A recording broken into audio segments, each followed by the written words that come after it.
Hello guys, welcome to my YouTube channel. Good morning, તુપી vibes. આજે હું 7 વાગે જાગી. તૈયાર થઈને મેં માં કુળદેવી હિંગળાજમાની મેં પૂજા કરી.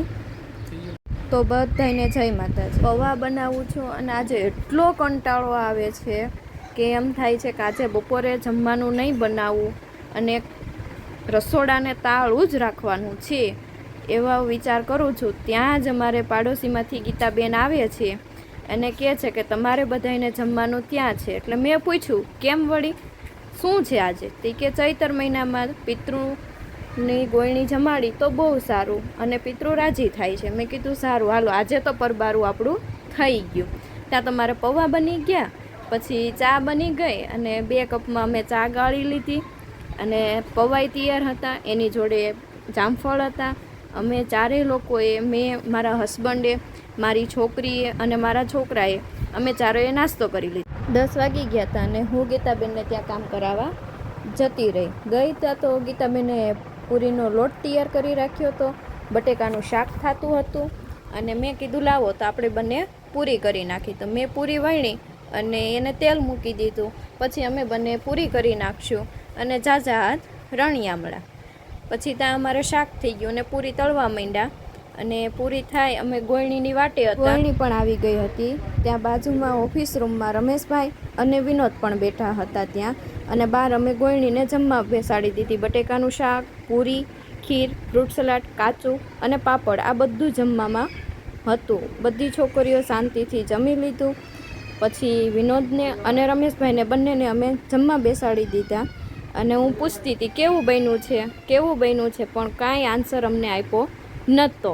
પછી ગીતાબેનને કીધું ચાલો આપણે બંને પણ જમવા બેસી જઈએ હવે. તો અમે જોડે જોડે અમે પણ જમવા બેસી ગયા હતા. મેં કીધું બહુ સરસ બનાવ્યું છે ગીતાબેન. મેં તો ખાલી પૂરી જ બનાવી હતી પણ ગીતાબેને બનાવી હતી. તો ગીતાબેન કે મારે તો પહેલાં છાશ પીવી પડશે, મારે ફ્રૂટ સલાડ નહીં હાલે. મેં કીધું નહીં, આપણે તો 5-6 વાટકી આજે તો પીવાની વાત જ છે. પછી તો મારે તો ફ્રૂટ સલાડ એમ તો હજમ થઈ જવાનો છે, કારણ કે એટલા બધા વાસણ મેં જોયા. ઘરે તો એક તો હું કામ મૂકીને આવી હતી અને અહીં આવીને મેં આટલા બધા વાસણ ધોયા. ત્યાં તો ગીતાબેન કે બેન મૂંઝાતા નહીં, હું પણ આવું છું. હું તો મનમાં વિચાર કરું ગીતાબેન હમણાં આવશે ત્યાં તો મારે વાસણ પૂરા ન થઈ જાય એટલો વિચાર કરતી. એકલા હું ધોઈશ એટલે બધા ક્યારે પૂરા કરી રહીશ. અને આ લસણ તમને દેખાય નહીં, એક દિવસ અમારે કાપવાનું છે. અમે હેલ્પ કરાવવા એક દી આવશું અને મારો છોકરોય પણ મને થોડીક હેલ્પ કરે છે.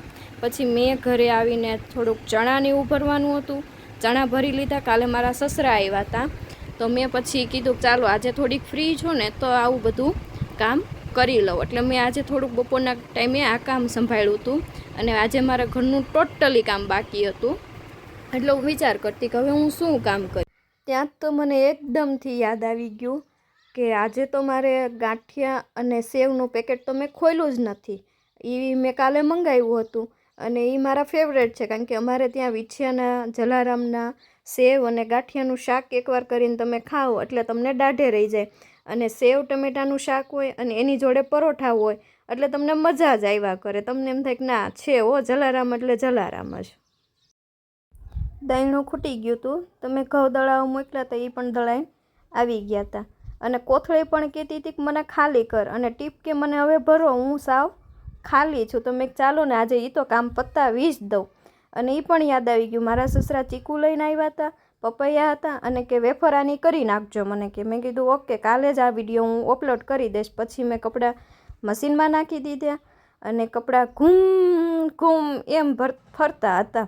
એટલે મને વિચાર આવતો લાવને હું પણ 1-2 વાર એવું બોલી લો તો મને પણ મજા આવી. ત્યાં તો કપડાં પણ ધોવાઈ ગયા એટલે મેં લાવો આમાં આજે તો તારવી નાખું. બહુ તડકો હતો, બપોરનો ટાઈમ હતો, તમે જોઈ શકો છો. અને ધીમે ધીમે હું પણ કપડાં સ્પિન કરતી જ. સ્પિન તો મેં નહોતા કર્યા, જો કે મેં તારવી નાખ્યા. અને મારો છોકરો ક્યારે જાગે ને એ નક્કી જ નહોતું, એટલે મારે જેમ બને ને એમ ફૂલ સ્પીડમાં આજે કામ થોડુંક કરવાનું હતું. એટલે મને થોડોક વિચાર આવ્યો કે ચાલને આજે વેસ્ટ પાણીનો હું થોડોક ઉપયોગ કરી લઉં. એટલે મેં થોડાક પગથિયા ધોઈ નાખ્યા.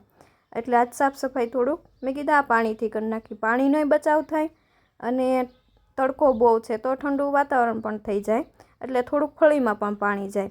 કામ તો બીજું સાઈડમાં પડ્યું જ છે તોય આ સાઈડમાં લઈ લીધું. એટલે મેં પાણી વેસ્ટ ન જ જવું પડે, આજે નક્કી જ કર્યું હતું મેં. અને મારી ડોટર પણ ત્યાં આવી ગઈ. મમ્મી તમે શું કરો છો? મેં કીધું બેટા કામ કરું છું, એટલે તું નીચે ન ઉતરતી, નકર તું પડી જઈશ. કે ઓકે મમ્મા સારું, હું ધ્યાન રાખીશ.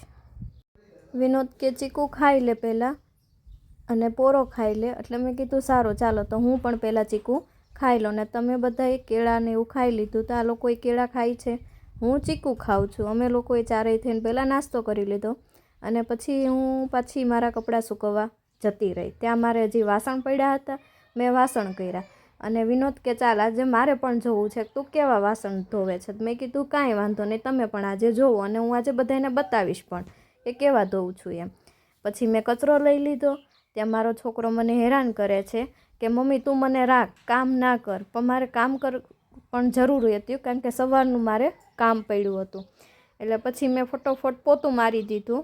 એને થોડીક વાર રાખીને છાનો રહી ગયો અને રમતે ચડાવીને મેં પોતું મારવાનું કામ ચાલુ કરી દીધું અને વિચાર કરું છું કે સારું હવે મને આરામ મળશે અને હું થોડીક વાર કલાક સૂઈ જાઉં. કપડાં તો બાકી જ હતા પણ એ શાંતિથી મેં કીધું રાત્રે કરીશ. એટલી જ વારમાં મારો છોકરો પાછો તોફાન કરવા માંડ્યો અને મેં મનને કઠણ કરીને મેં કીધું ના આજે આટલું પોતું તો મારે પૂરું કરી જ દેવું છે.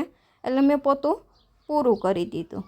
બસ ઘરની એની જ હાલત. હજી તો હું ફ્રી નથી થઈ અને વિચાર કરતી કે હું કલાક આરામ કરીશ. તમારા છોકરાએ પાછો નળ ચાલુ કરી નાખવું, ઓસરી અડધી ભરી મૂકીને એ પણ ભીનો થઈ ગયો એટલે મેં એને પાછો સાફ કર્યો અને એને મેં ધ્યાન રાખ્યું. આવો રહ્યો અમારો આજનો દિવસ.